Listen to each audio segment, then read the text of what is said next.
Happiness is like a tonic to live healthy life.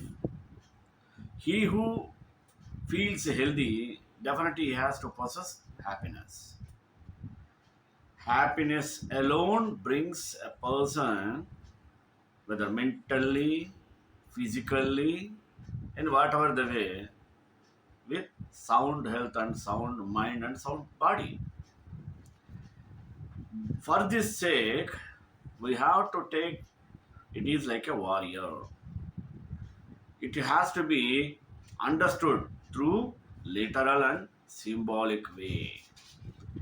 And we have to understand why not you get happiness. That too, we have to go through with mental point of view. To get happiness, we have to declare the war on our enemies, internal enemies, Kama, Krodha, Lobha, Moha, Mada, Matsarya. And it is our duty and our nature to adopt the smiling face to attain peaceful life and happiest life to lead in this earth. At the same time, we have to concentrate on collecting the things, gathering the people of our own to lead life happily. Even Lord Krishna also stressed much on the happiness is a warrior. In this regard, we should not hesitate at any cost because it may not come automatically. It has to be adopted with our concentrating with our mind. At the same time, we have to work on this regard. However, it is our ultimate goal.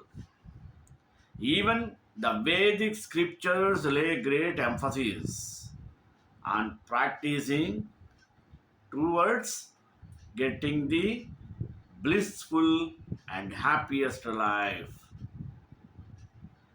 So, we should think on this regard.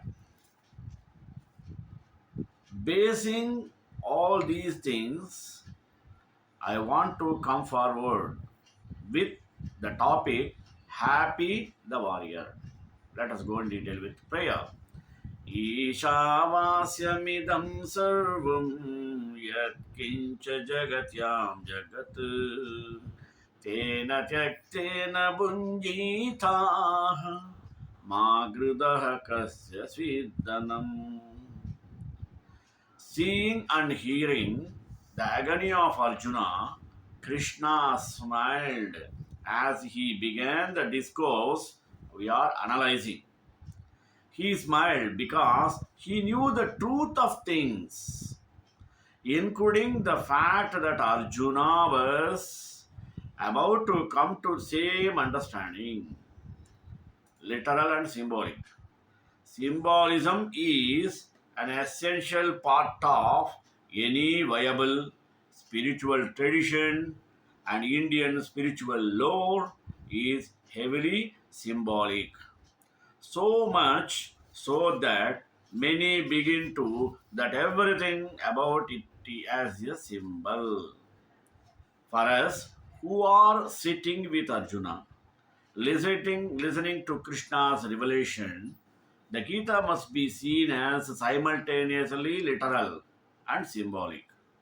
If we are arbitrarily decide when the Gita is literal and when it is symbolic, we will not only cut our understanding of its message by half, we will also confuse ourselves.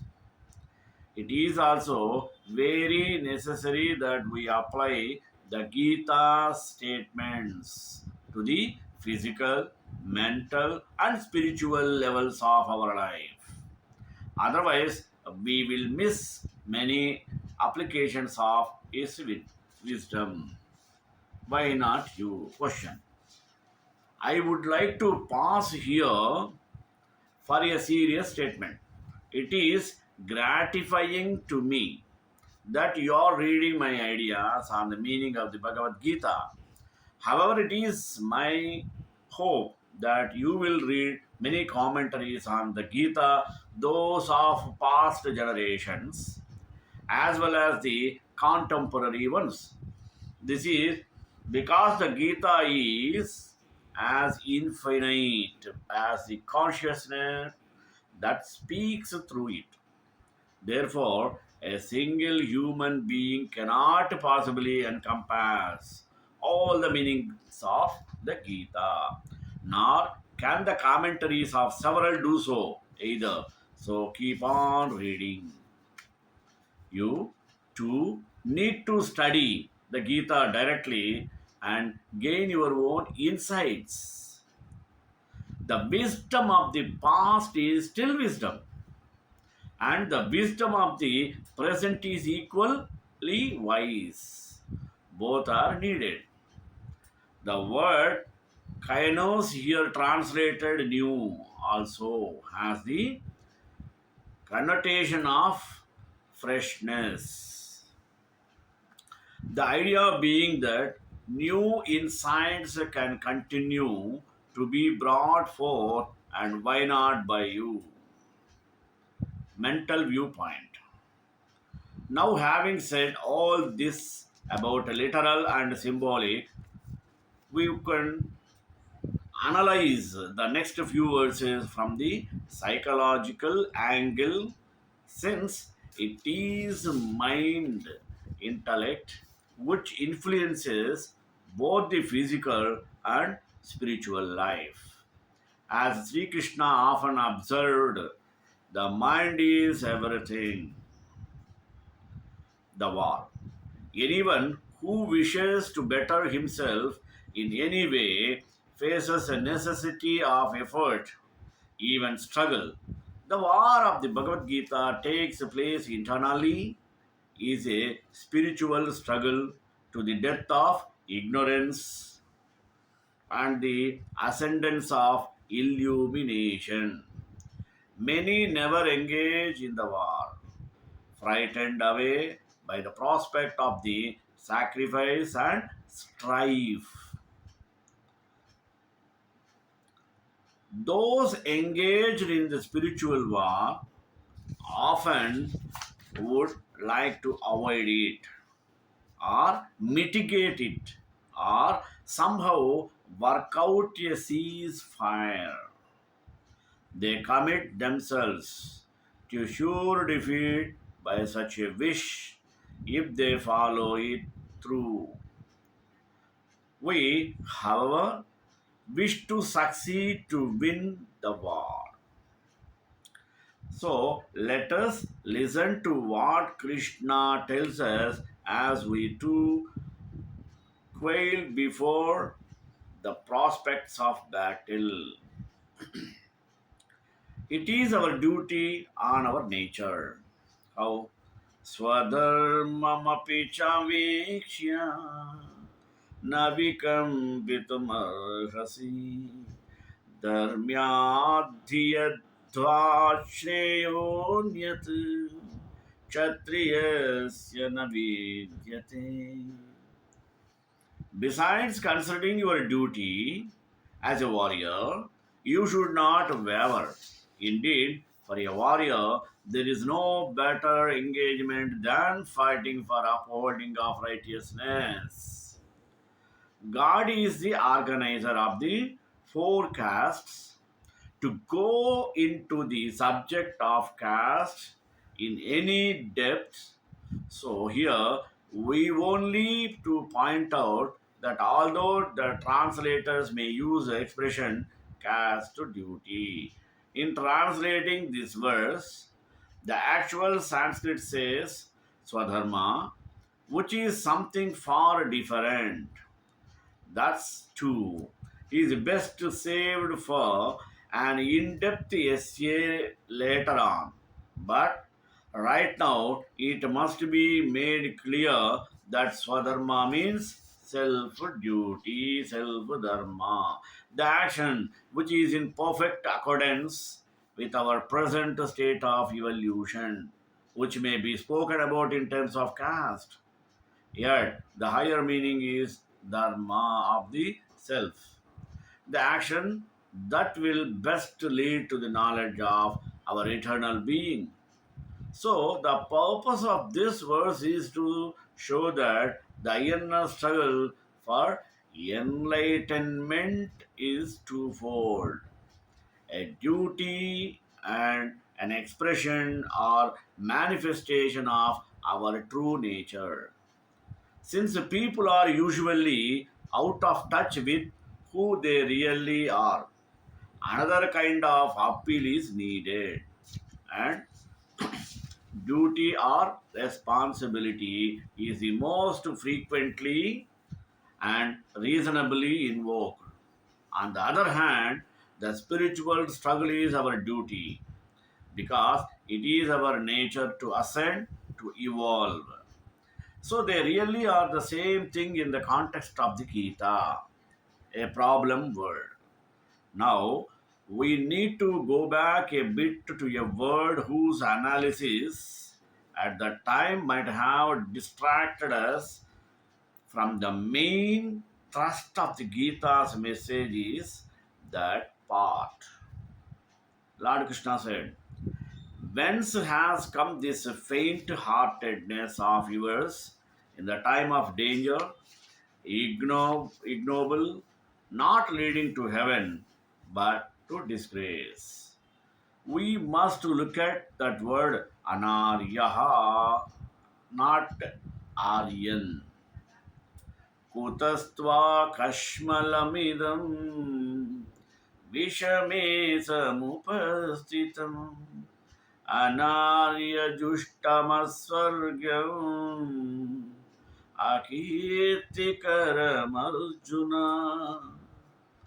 Because the monsters who marched under the Nazi banner, which bore the sacred symbol of the swastika, that was thereby dishonored and made to bear an odious connotation, in the West plagiarized the Sanskrit word Aryan.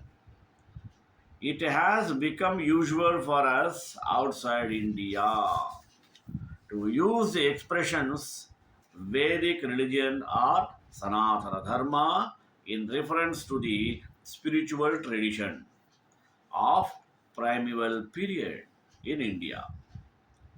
These are accurate and bona fide expressions, of course, but Arya Dharma is the oldest expression and has a unique value. So, important was Arya in the vocabulary of the ancient Indian sages, that India itself was known as Aryavarta, the land of the Aryas. For the people living there were commonly known as Aryas.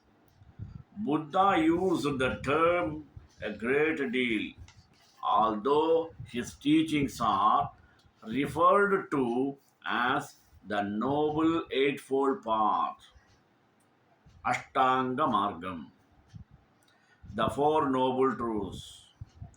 What he really said was the Aryan Eightfold Path and the Four Aryan Truths. This is not without real significance, so we cannot avoid looking at the word no matter how distasteful its use in 20th century racial bigotry and genocide has made it for contemporary sensitivities.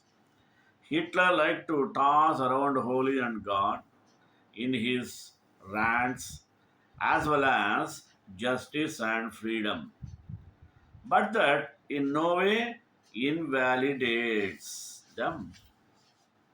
Evil as he was, he did not have the power to corrupt or degrade such an ancient term of honor only to condition our response to it. And we should not let his madness prevail in our personal reactions. Arya comes from the root word re, which means to rise upward. A legitimate translation is one who striving upward. This gives us the whole idea about wherever it is used. An Aryan is one who puts the real effort to improve himself in any area of life.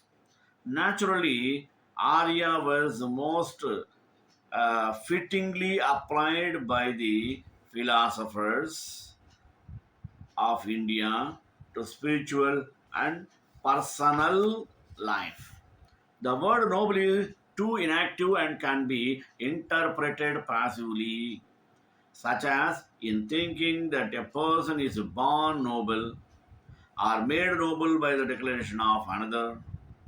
An Aryan is one who labors to rise, exemplifying the saying that a diamond is a piece of coal that never gave up. Truly, a saint is a sinner that never gave up, as Yogananda often said. In other words, an Arya is one of the path to sainthood as well as one who has attained it. In very ancient text, humanity is divided into two classes, the Aryas and the Vritras are thus used. Vritra means one who cover up in the sense of borrowing into the darkness of the earth of material consciousness. Aryas, on the other hand, strive upward into the light, into freedom. No hesitation. Arya Dharma then is the course of action, and Arya follows to become a perfect being. Specifically, it is the mode of life and thought outlined in the Upanishads and Bhagavad Gita. An Arya is one who responds to the inner and upward call without hesitation. For there is nothing nobler than the struggle for higher degrees of life and awareness. Happy are the Kshatriyas to whom heaven's gate opens when by good fortune they encounter such a battle. Now, if you shall not understand this dynamic engagement, then having avoided your swadharma and glorify, you shall incur evil. अथ चेत्तत्वमिद्मं धर्म्यं सङ्ग्रामं न करिष्यसि ततः स्वधर्मं च कीर्तिं च हित्वा पापमवाप्स्यसि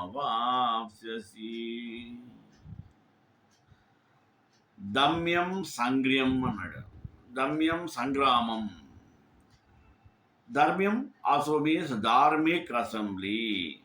In the spiritual texts of India, the great emphasis is put on satsanga, which, though literally meaning the company of truth, is always considered to mean company with the wise. Sri Ramahan Maharshi said that for success in yoga, satsana was an absolute essential, and Sri Ramakrishna said that spiritual life is simply impossible without continual association with other seekers for the truth and hopefully with those that have found it.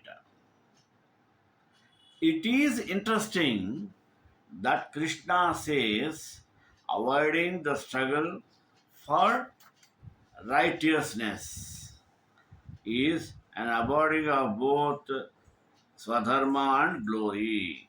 Now we are able to easily consider that we have a higher duty, but usually forget that we are also glorious spiritual beings. However, much ignorance may have covered up our glory. Human beings are not need to be told that they are miserables, awful sinners, but the truth. They are glorious beings who are tragically caught in the net of sin.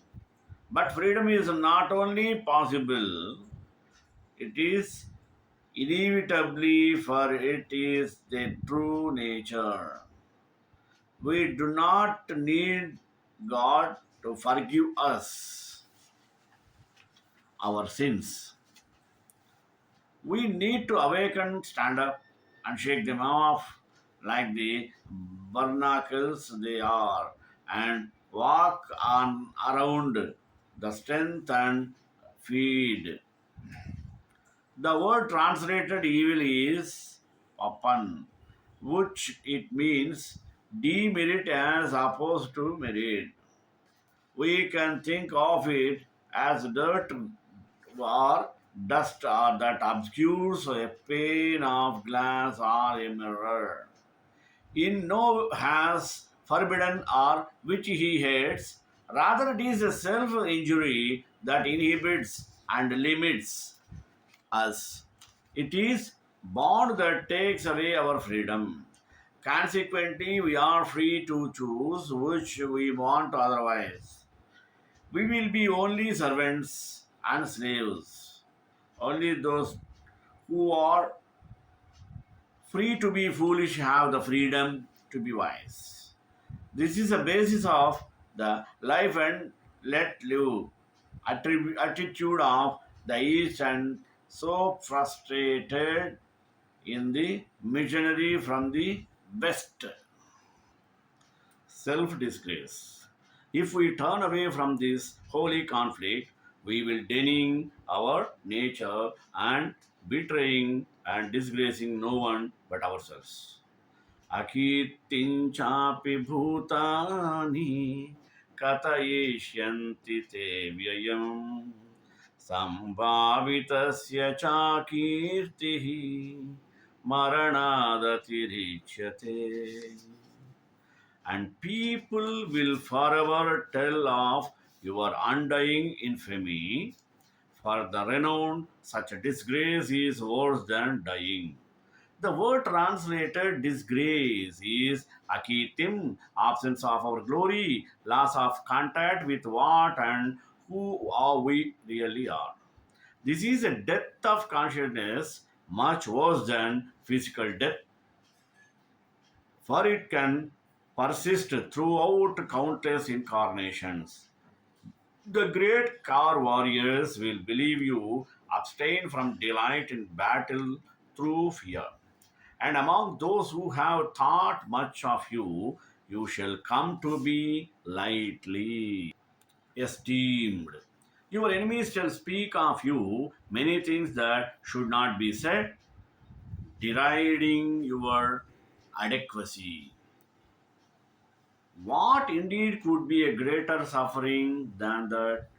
Yes, it is a painful thing to have others speak ill of us and despise us, but how much more painful it is to despair ourselves and consider ourselves to be degraded and unworthy. There are many sad forms of humanity, but none is saddened than those who have turned away from higher life and spent a lifetime in shame and regret, condemned by none other than themselves. A great secret. In material life, we are often promised great benefits if we will only do what the promises want us to do. The implication being, if we do not obey, we will lose or be denied the benefits. But Krishna has a very different thing to say. Happiness is both this world and next guaranteed up to the yogi. If you are slain, you shall attain heaven. If you conquer, you shall enjoy the earth. Therefore, stand up resolved to find.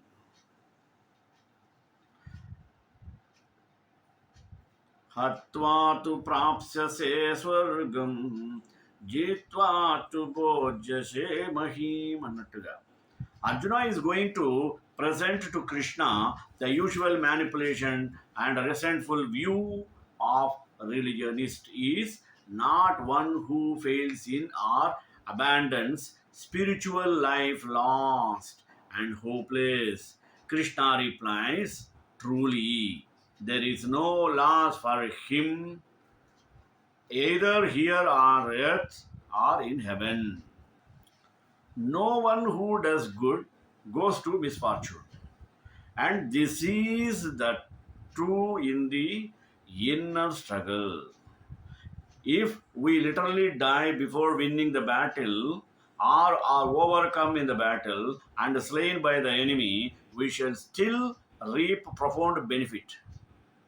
The intensely positive karma generated by meditation will result in our rising to high spiritual realms after death and enjoying its fruit there.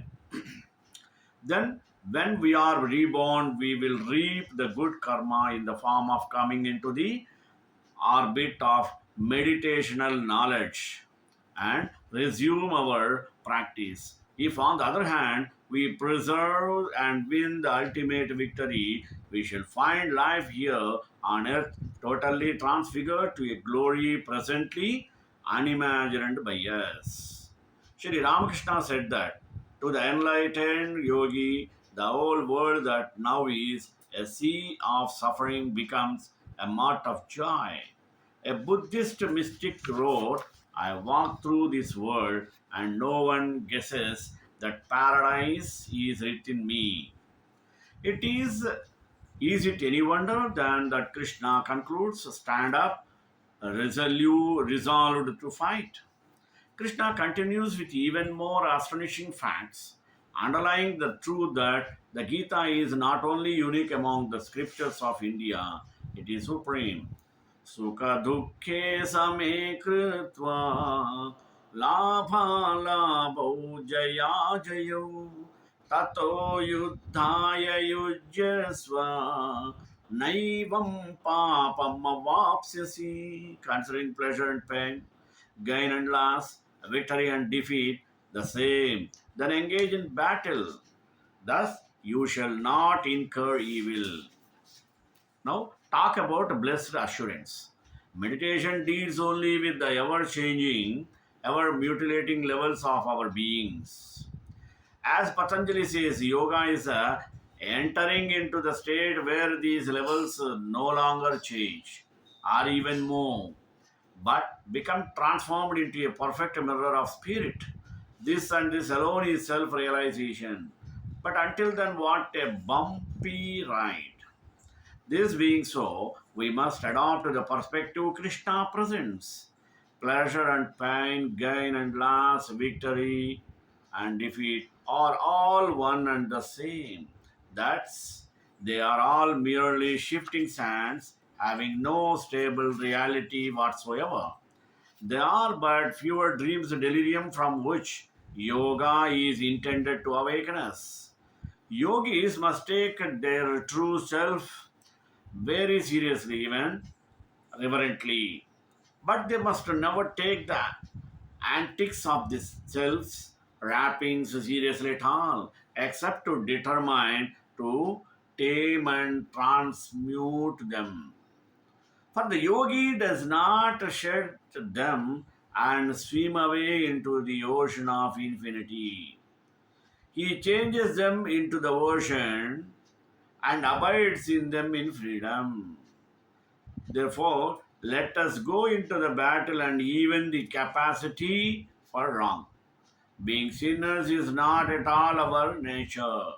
And once we become established in our true self, it will be as Saint John wrote, whosoever is born of God does not commit sin, for his seed remains in him, and he cannot sin because he is born of God. The Gita clearly shows the way to such an attainment. Lord Krishna emphasizes the practice of its celibacy, means brahmacharya, for success in meditation. The sexual desire facilitates the process of pronunciation in the animal kingdom, and animals do not indulge in sexual activity wantonly. Since humans have greater intellects and the freedom to indulge at will, the activity of procreation is converted into a means of licentious enjoyment. However, the Vedic scriptures lay great emphasis on practicing celibacy. Maharshi Patanjali states, Brahmacharya Pratishtayam Virya Labhaha. The practice of celibacy leads to great enhancement of energy. Ayurveda, the Indian science of medicine, extols brahmacharya for its exceptional health benefits. One of the students of Dhanvantari approached his teacher after pursuing his full course of Ayurveda and asked, O sage, now kindly let me know the secret of health. Dhanvantari replied, this serial energy is a very, very important one. Srikantai Kalyana Nidram Sri Venkata Nivasaya Srinivasaya Mangalam Mangalashasanapurayamadaacharya Purogamaihi Sarvesha Purvairacharye Satrutayastu Mangalam.